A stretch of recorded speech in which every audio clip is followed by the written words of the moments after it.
Hi everybody, I'm Joelle, and this is my video blog for ED284 Foundations of Inclusion Teaching. I'm currently pursuing licensure in Career and Technical Education. I have a BA in Economics and a Master's in Accounting degree.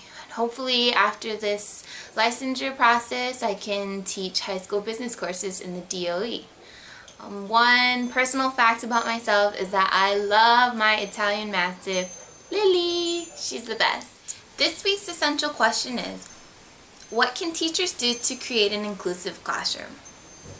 An inclusive classroom is where special ed students are given the same instruction as general education students. Well, first I think that it's essential to have both a SPED teacher and a gen ed teacher in the same classroom, especially when there's going to be 25 or more students in one classroom.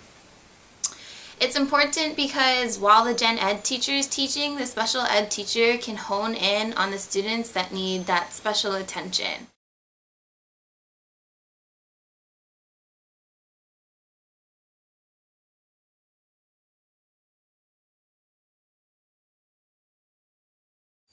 Secondly, I think that another good way to create an inclusive classroom is to facilitate small group discussion.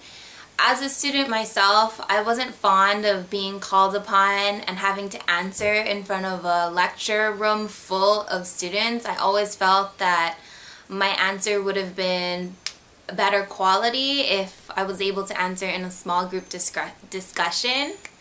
So I think that put into small groups, students are able to feel less pressure and less embarrassed than if they were to speak in front of the entire class, and hopefully discussion can be more meaningful between students. I think the important part of small group discussion though is how the groups are formed. If you leave it up to kids, obviously birds of a feather flock together, so friends are going to group with friends and people are going to get left out. So I think it's really important to make sure that the groups are random and diverse so that students can socialize with everyone and hear everyone's opinion. And lastly, I think an important or a good way to form an inclusive classroom is to use varied teaching methods. I mean, students learn in different ways. Some students learn visually, some students learn by hearing things, and some students learn by actually doing things. So I think it's important at the beginning of the semester to assess the students in your classroom and see how they learn, and you want to help everybody, so you want to address the different learning styles of your classroom. But enough about what I think. Let's hear what a real DOE SPED teacher has to say about inclusive teaching. Hi, my name is Jason Kramer. This is my first year teaching. I teach at Radford High School.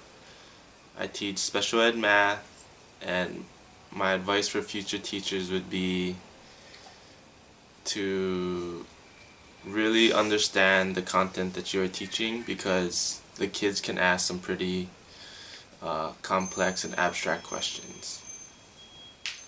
Hi Jason, thanks for joining me today. No problem. Okay, first question. Do you have experience in an inclusion classroom setting? Yes, I do. Currently I teach special ed math, and so Radford High School put me in 2 inclusion classrooms, both of them geometry, so that's nice. Awesome. What do you and your inclusion teachers do to make your classrooms inclusive? Since it's math, it's a little hard because you can't really dual teach math. So after the teachers give their lesson, they'll assign some classwork, and that's when we'll both go around and facilitate how kids are doing. And usually they're working with their peers, so you can hear them talk to each other and see or hear their thought process. Awesome. Do you think that rotational kind of teaching is effective in the classroom? Yes, because I think that, I bring something different than what the other teacher brings, and vice versa. And we also connect to different styles of kids. So, since I'm also the inclusion teacher, I can't, you know, specifically give all my attention to my sped students, but I do give them more attention than I would the general ed, and because they need more help. So yeah, that's basically how it's run. Okay, and what other strategies would you like to see implemented in your classroom? Sometimes I feel that I'm not used all that much, because the main teacher's up giving the lesson, and then I'm either correcting papers or working on her computer. Um, and just because it's math, it's hard to dual teach um, math the way like you could other subjects like science. Like you could give like a lab for science, and there'd be more of an activity for students to interact with each other, and the teachers could walk around and facilitate. And there's Lily! Okay, thanks for being on my video blog, Mr. Kramer. Hopefully you guys can check a Rams baseball game. Do you ram down fingers? Recap, how can teachers make a classroom inclusive? 1. You can utilize both a special education teacher and a general education teacher in the same classroom. Remember, inclusion teachers help everyone. 2. You can facilitate small group discussion. Make sure to group students properly. And lastly, engage different teaching methods. Everyone learns differently. Bye!